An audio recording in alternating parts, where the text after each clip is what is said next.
Yo, yo, yo, what's up, everyone? We're back. It's March. The madness is coming. It's season 2, episode 8. Is that right? Oh yeah. Episode Oh yeah. we're on episode 8. We're talking big picture today. We've got Matt, the Magic Man, Mlodzinski, as usual, and we have got Sam Bass. How y'all feeling today, man? How y'all feeling? How March got y'all feeling? Feeling tired. All this content we're pushing out. There's some in the air in March, and as a college basketball fan, you can't help but love it. So little Man, extra pep in the step during this month. it's the most exciting time of the year. Let's get right into it, Sam. I'm gonna stick with you. We're gonna go conference by conference here, and we'll whittle them down and talk about them individually. But overall, what do you think is the best conference, or what is the best conference tournament in the country?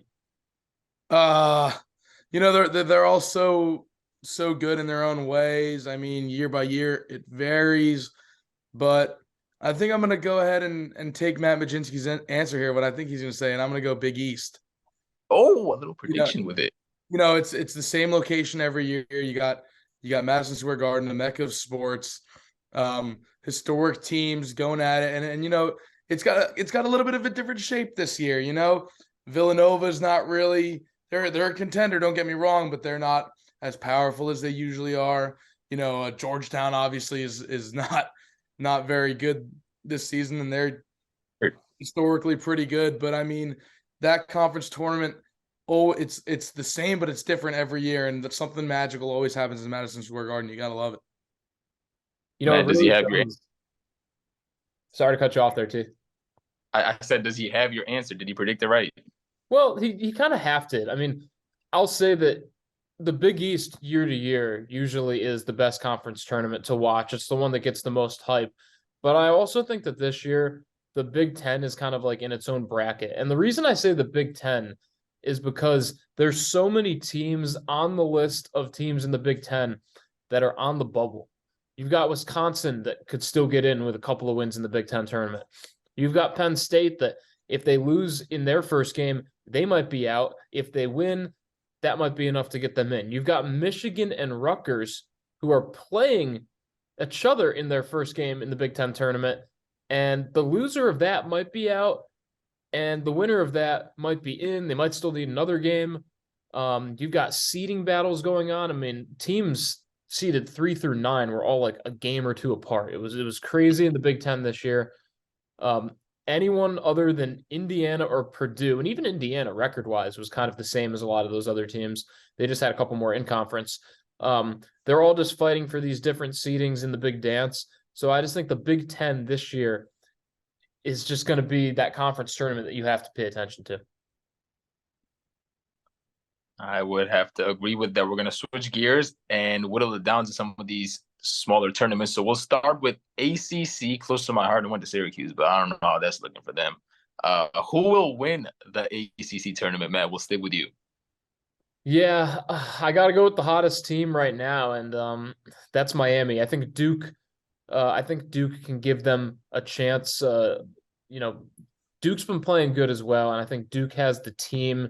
They're in Greensboro, North Carolina. They're going to have the fan base there. And I know that Miami did just lose that game to Florida State. When I say hot, I don't really mean that they're coming in winning 10 straight. I just mean that Miami just got the win over Pittsburgh to clinch the 1 seed.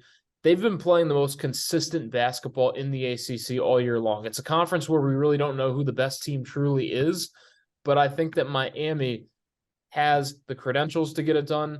They did a lot of good stuff in March last year, and I think this March might be looking the same. Well, Matt, that's how I know that you at least looked at my article that I wrote of the ACC preview, maybe just skimmed over it, because I had the Duke Blue Devils winning it all over Miami in the championship game, and I pondered. I really wanted to put that storybook UNC versus Duke championship with Duke sweeping the season series, because I do think Duke is the most talented team, but I have Duke against Miami, and here's why I think Duke's going to win it all. And I said this in the article. Duke is the most talented team in the ACC against the best team in the ACC in Miami, in my opinion. Mm. And you can be disciplined, you can be well-spaced, you can play good defense. When it comes to the postseason, your stars are going to shine. And Duke's star power is undeniable. We were talking before the show about Kyle Filipowski.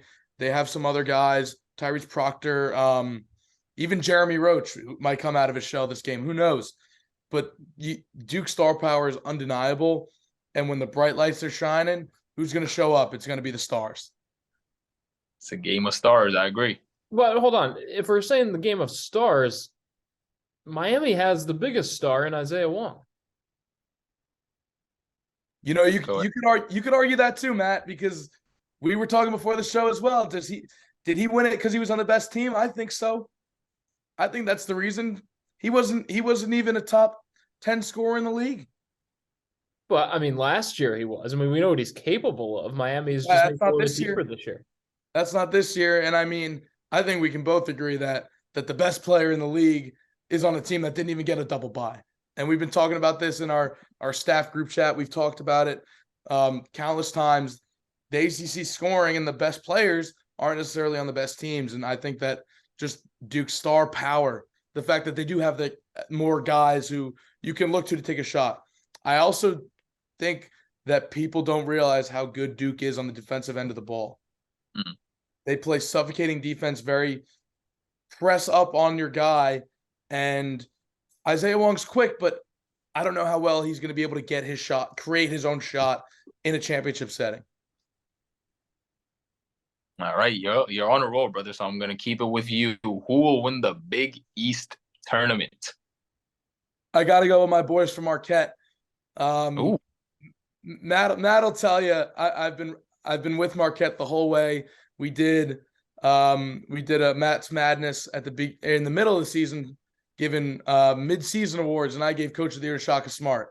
And I think they were borderline top 25 at the time. And I said, hey, don't sleep on Marquette. They got some big wins. They could jump up there, and look at them now.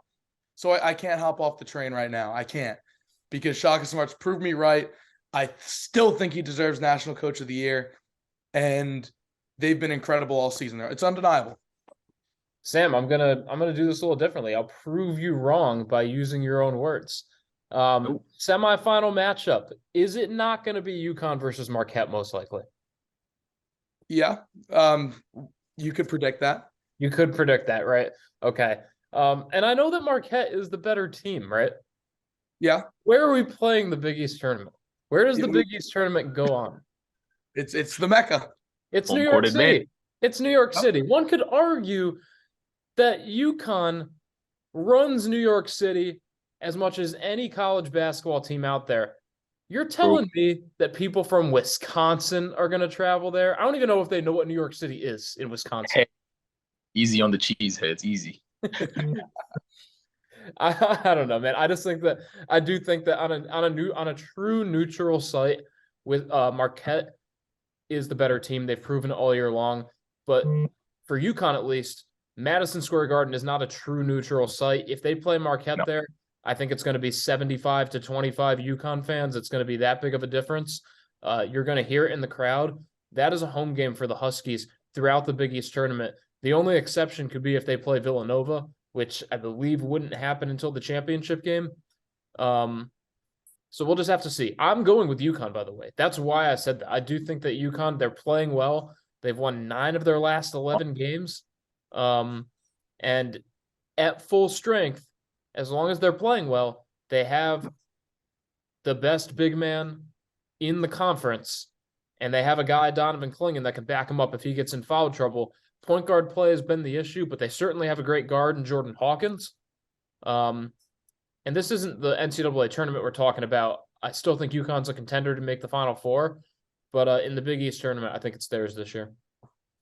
That would be a great matchup to watch, Marquette and UConn. We're moving right along, man. I'll stick with you. Who will win the Big Ten tournament? I just talked about how crazy this tournament is going to be. It's in Chicago. It is. Northwestern has not been playing as good, though. I was tempted to say Northwestern. I'm so glad you're not. I'm so glad you're not. Collins. You better be glad. I'm going to say Indiana. The Hoosiers are going to win the Big Ten tournament. And I say that because they've beaten Purdue twice. Purdue's really not playing the best basketball in the world. And I don't know who else can run with that starting 5 in a tournament setting. I mean, you've got Trace Jackson Davis, you've got Race Thompson, you've got guys across the board that can make plays for this Indiana team. And I think Indiana needs this tournament more than people think because they're playing for some pretty important seeding right now. They might be a 5 seed right now. I think with a strong Big Ten tournament run, if they win the Big Ten tournament, I think you could really see them move up to that 4 seed line. So Indiana has a lot at stake. And I think that right now they're playing some really they're playing good basketball. It's not great basketball, but they're playing good enough where I'd trust them in a long run in the tournament. I was really glad that you didn't say Northwestern because I don't know if this will be shown on the stream, but I threw something on my laptop because I was upset that you were going to say Northwestern. That's not. I expect more from you, and I'm glad you helped me out there. I was gonna go Indiana. One of my best friends in the world goes to Indiana, and he's gonna be mad at me that I'm not saying it, but for the sake of the podcast, I'll go for Purdue. I'll go for Purdue.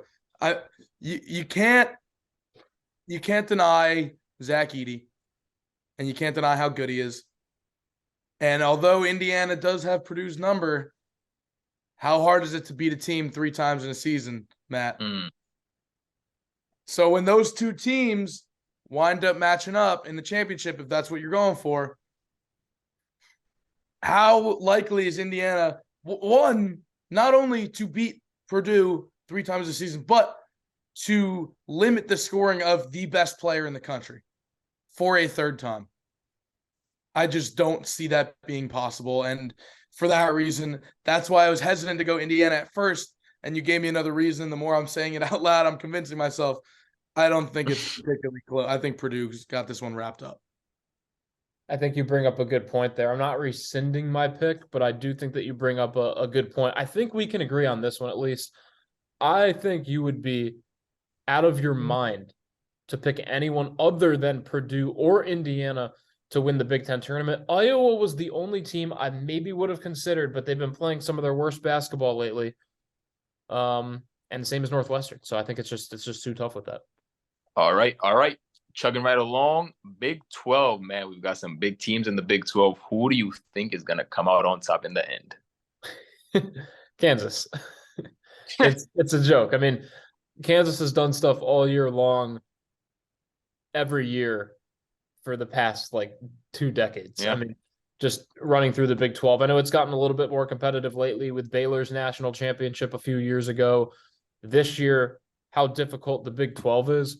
But I just feel like Kansas still has that fear factor over the rest of the teams in this conference, where when it comes to Big 12 tournament time, they're the team to beat. And quite honestly, too, for how good the Big 12 has been, all sorts of issues going on at Texas Tech.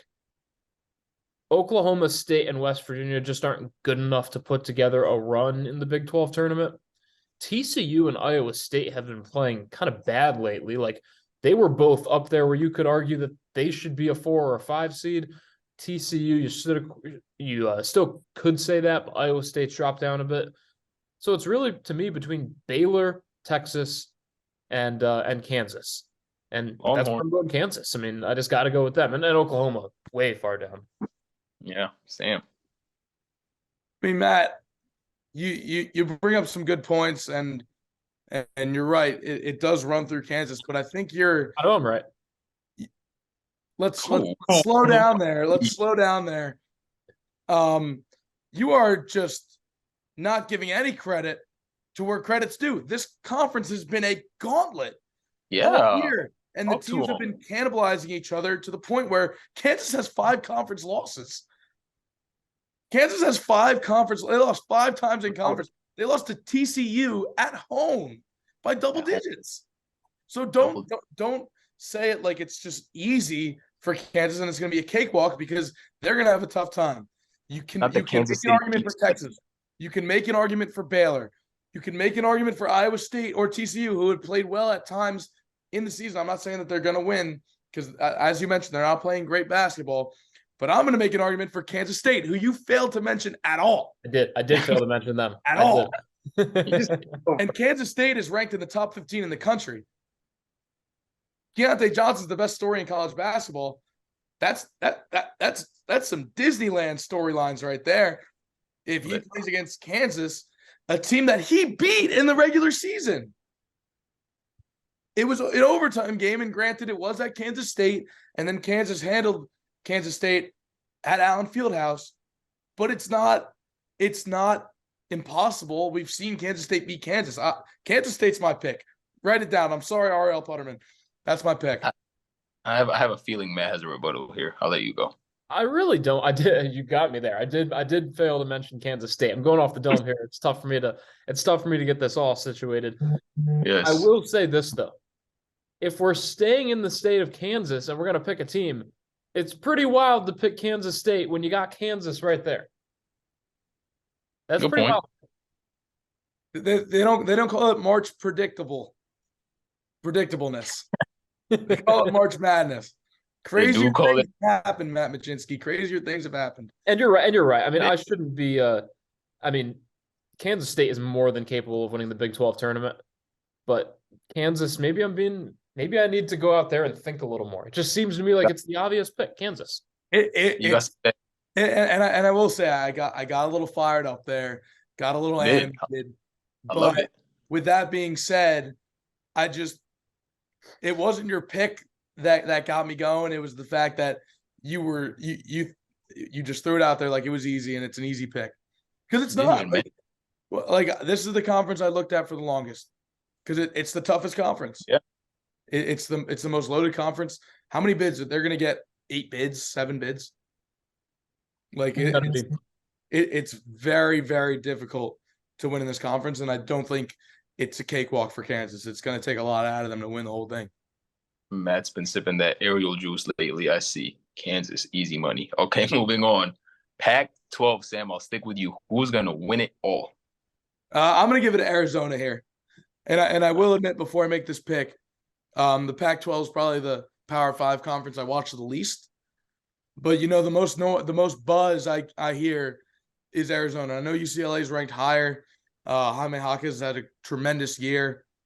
But just Arizona shoots so well, man. The few games I've watched, and they run. That's a difficult team to contain in a week-long tournament. They're conditioned. They move. They push the pace. They push their agenda. They play Arizona basketball, force their other teams to play their type of game.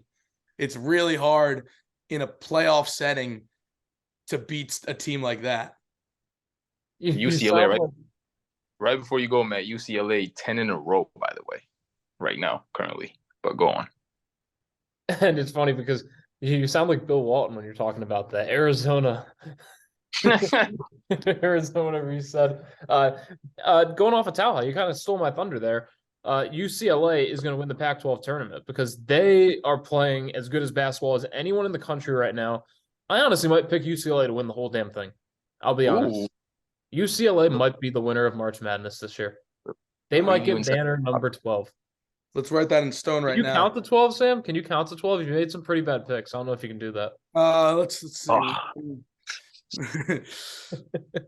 You could probably even do German. That was a low blow there. That was a low blow. Hey, I know that Virginia fans can't count too high because their team doesn't score too many points, so they can only get to 65. Wow. How many Syracuse didn't score over 60, so look, let's keep this you want to get tippy, Matt, we'll get tippy. We're talking about conference tournaments here, not teams that are going to get knocked out in the first round. What about teams that aren't even going to make it to the first round? Yeah, exactly. Of the NIT, we're saying. Maybe here we come. UCLA. They've got the senior point guard in Tiger Campbell. He's been there. He's been to the Final Four. They've got Jaime Jaquez. They've got guys that have had experience in college basketball and experience at the highest level. They've got a coach in Mick Cronin who, like Tommy Lloyd, two of the best coaches in college basketball. But for me, Arizona's playing for like a 3 or a 2 seed. It doesn't really matter. UCLA is playing for a 1 seed. If they win the Pac-12 tournament, I think they get the 1 seed. And the crazy thing is Kansas and Alabama and Houston sort of have it locked up. So if Purdue wins the Big Ten, you could argue that maybe they get the 1 seed instead of UCLA. But when it gets down to it, UCLA, Can't count on other teams losing or winning. They have to focus on themselves. And I think if they do that, then they could get the 1 seed. And that's a big thing to play for. It's not even as much as winning the Pac-12 tournament as it is what are we going to get in March? Can we get the Las Vegas region? Matt, I don't think it's out of the question. It's definitely a small percentage chance, but I don't think it's out of the question. Arizona sneaks into the 1 line.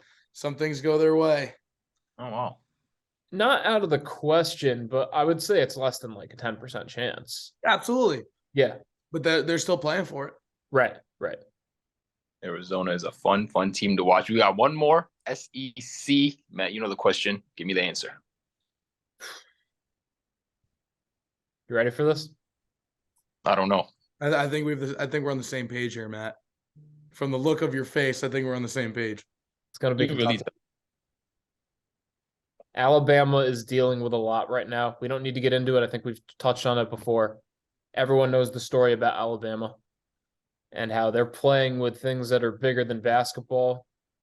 Certain people maybe shouldn't be playing basketball right now on that team. Well, he's been hooping through it, by the way. We're talking. Yeah, he has been. Just got named, I think, Player of the Year, I believe. And he did. He did. So we got to give credit where credit's due, but Tennessee, they lose their point guard for the season. Things are shaking up for a Kentucky team that also seems to be playing close to maybe near its best basketball of the season. And for all of those reasons, I won't go into depth, but it looks like Kentucky is putting together an SEC tournament championship here. And you know more than anyone, Sam, Virginia gets beat by UMBC. They go on to win the NCAA tournament the next season. Granted, they were dominant. It was not even close. It could be the same story here with Kentucky, because I look at a Kentucky team that's starting to play its best basketball. And I'm not saying a championship team, but I think that Kentucky could make a very long run in March. Matt, you had me and then you lost me because Kentucky was my pick too. But to compare them to the 2019 Virginia team is a bit of a stretch. I mean, the Virginia team in 2018 was as dominant as 2019. They just happened to fall apart in one game. And then they come back and do the same thing a year later. But it's not like anything changed. This Kentucky team this season is substantially worse than the team they had last year. And I think we can agree on that. So a deep run in March is, although not impossible, definitely wouldn't sell my house and put it on Kentucky making the Final Four. Let's just say that. But you're right. Alabama is not in a position to focus on winning a conference tournament. For starters, we mentioned that they're definitely on the 1 line, and you even said that they could be a lock. Although I disagree, I think they need a win. They probably have their eyes set on bigger things. So with everything going on outside of that program, coupled with the fact that they're playing for a national championship, not a SEC championship, that could deter them from playing their best basketball during the SEC tournament. And then the rest of the field just is not impressive, right? Missouri's the 4 seed, and that team's been super inconsistent all season. Yeah. Arkansas has played terribly since they cracked the top 25 at one point, I believe. Texas A&M flirting with that 25 spot the whole year. I mean, I would argue that the ACC is more talented than the SEC, and the ACC is awful this season. So it's pretty wide open, and a Kentucky team that you mentioned is playing their best basketball this season, made the last top 25 poll. They're playing well. They're also, going back to my point with Duke and the most talented team, Kentucky's probably maybe not the most talented. I'll give that to Alabama, but based on sheer star power, I think Kentucky has the most stars on their roster, and they'll shine throughout the tournament there. All right, I've got one more question for y'all before we get to the versus battle, and this is the age-old question. This gets asked every year before this time. What matters more for the bracket? Quality wins or more wins? I think when you're separating seed lines, quality wins matter more. Hmm. But if you're looking at a team, it's tough. Let's say it's on the bubble and a team has 2 more wins than the other team, but the team with less wins has 2 more quality wins. I'll give the team with less wins the advantage there. But in the case of like a Clemson, I don't understand how they're on the bubble. They played in a power conference. So what? It's a down year. It's still power conference basketball. They've got 23 wins. They should not be anywhere near the bubble. Like, sure, they should not be an 8 or a 9 seed or anything like that. Like, but their seed, like they should be in the tournament. They should be a lock as an 11 seed, if that makes sense. That's my answer. I think that when it comes down to seeding, quality wins is important, but you still, if you win, like, I think the cutoff should be like, it should be like 22, 23 wins. I mean, if you're winning that many of power conference, you should be in the tournament. I'm gonna half agree there, because you made some points that I liked and you made some points that I didn't. Clemson is hated by the metrics. They are not judged statistically as a good team at all. I mean, and that showed after they got red hot in the ACC and took first place. They lost to Louisville, Matt. Yeah, Louisville, one of Louisville's 4 wins was over Clemson. I mean, and a little preview. We'll touch on this later in the show, but there's something about the quality win that really does it for me, because if I'm a member of the selection committee and I'm picking between 2 teams, I want a team in the field who is more likely to win. I'm not throwing a team in who had a better regular season. I want a team who, one, is going to be more likely to win more games and create more chaos in the field. And 2, as much as I hate to say it, if I'm a member of the selection committee, I'm picking a team who's going to get viewership. Because that is a revenue creator. Would you rather have would you rather have Kansas, or would you rather have, I don't know, some random mid-major? I won't give out any names and upset anyone more than I already have. I will. Utah. Yeah. There you go. Well, even Utah's Power 5. Say New Mexico State. There you go. Oh, well, I don't know if that's the best example, because they forfeit the entire season. Man, great. Wow. Good for me. That was out of 350 some teams. I picked the worst possible example. Good job. But you understand my point. We'll say New Mexico. No, I won't even say that. Say Siena. From right, you got my point. It's the viewership, and I don't care how many wins you have. Who's more likely to win a game? Who's more likely to make a run? Yeah. So what you're saying is Syracuse be in the tournament. And we just can we just leave it? Because Syracuse, who's Syracuse going to beat, Matt? In March, anyone. Yeah, I can't disagree with you on that, because I've seen it. I don't know if we're even going to be in the tournament, fellas. So that's going to be a hard. Let's just stop bringing up the orange. You know what? They've got bigger problems to deal with. Yeah. All right. Time for the versus battle. We're going to put up these teams up against one another, and you guys will have to pick a reason why, and we move on to the next. Be ready, Matt? We'll start with you. Yes. We'll go Clemson or Arkansas. Like I just said, Clemson. I think both teams should be in, but give me Clemson because of the amount of wins they have. Arkansas has very few quad 1 wins. I don't know why they're seated as high as they are in some people's bracketologies. Yeah, can I say neither? Because I don't think either of these teams deserve to be. I mean, Arkansas didn't even have record over 500 in the SEC. No, and 3-9 in quad one. Clemson's 4-3 in quad one. But Clemson lost to Louisville.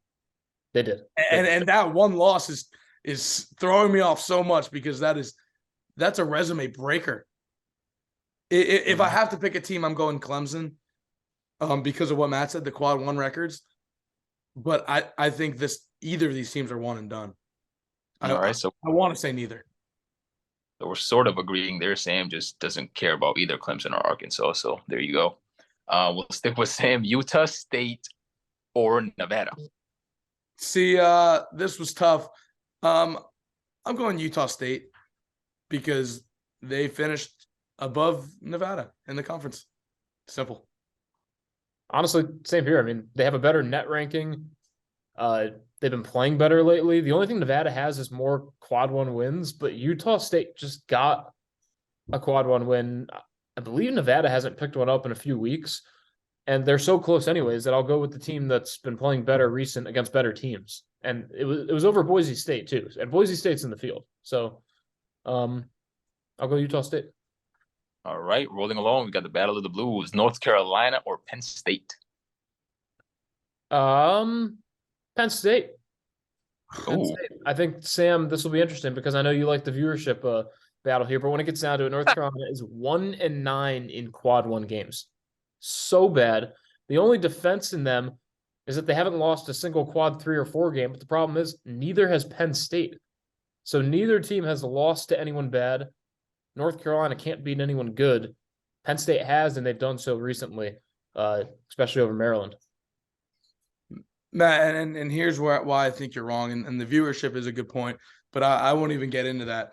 North Carolina brings pretty much the same team that they brought last year, that they took an 8 seed to the Final Four, which is exactly what the committee wants to see. They want a team to come in and create conversation. You see North Carolina made the Final Four as an 8 seed. You see North Carolina made the Final Four back-to-back years. They were an 11 seed this year. It's not out of the question. It's a team that can get hot. And that's the thing with North Carolina is that they rely on their shooters to create shots and get hot. And they haven't yet. But Caleb Love and RJ Davis can do it. Which is why, as an ACC fan, as a college basketball fan, you are waiting. You are itching to see the two of them get hot at the same time and do something pretty special for the second year in a row. I'm not itching, man. I got my lotion. I got my powder. I'm not itching to see North Carolina. Oh. Got some star power, man. All right, we got a couple more to go. Wolverines of Michigan or Scarlet Knights of Rutgers? Michigan. Rutgers is the worst team in the best state in America. And Michigan, again, they play. The winner of the game in the Big Ten tournament will probably have the loser will be out. The winner might be in. They probably will need another win. Give me Michigan. I'd rather watch Hunter Dickinson than Rutgers. I'll be honest. I hate Rutgers. This isn't even fair for me to answer this. You mean Hunter Dickin fraud? Oh, man, he talks a big game just to be shut out in their important matchups. And he loves to talk, loves to stir the pot, but man, he could not back it up. Time after time after time, that man has gotten embarrassed. That man's going to be, what he's going to be doing against Rutgers? He's going to be bringing all the food from the pantry. He's going to be pouring that in that pot. He's going to be steaming it up and stirring it. And it's going to spill all over your face because it's going to be too hot for you to handle. This really is the episode of the metaphor, huh? But I love him. Yeah, I agree with you, Matt. The winner of this game, I think, needs to win one more to make it in, but you can't argue one over the other if the other loses to the one. And you just saw my roommate walk behind me, but he agrees with me. You can't, he was nodding his head behind me, but you can't argue one for the other if they lose to the other in the Big Ten tournament. Right. All right. We're running out of time. We've got one more to go. Florida Atlantic or Oklahoma State? Florida Atlantic. Ooh. This is again considering if they don't win Conference USA, they move into the tournament at 28-3, 18-2 in conference, top 20 in the net. Unlike Charleston, who again we're recording this, we'll already know the result by tomorrow. Charleston's in the same boat. Florida Atlantic does have 2 quad 1 wins, but to me, Oklahoma State, looking at their resume right now, the last time I checked, 6-11 in quad 1 games. You got 17 chances and you won 6 of them. Give me a different team. You didn't prove that you can do it at a good enough rate. To me, it's not about the quantity. It is, they have good quality wins, but they've had so many of them.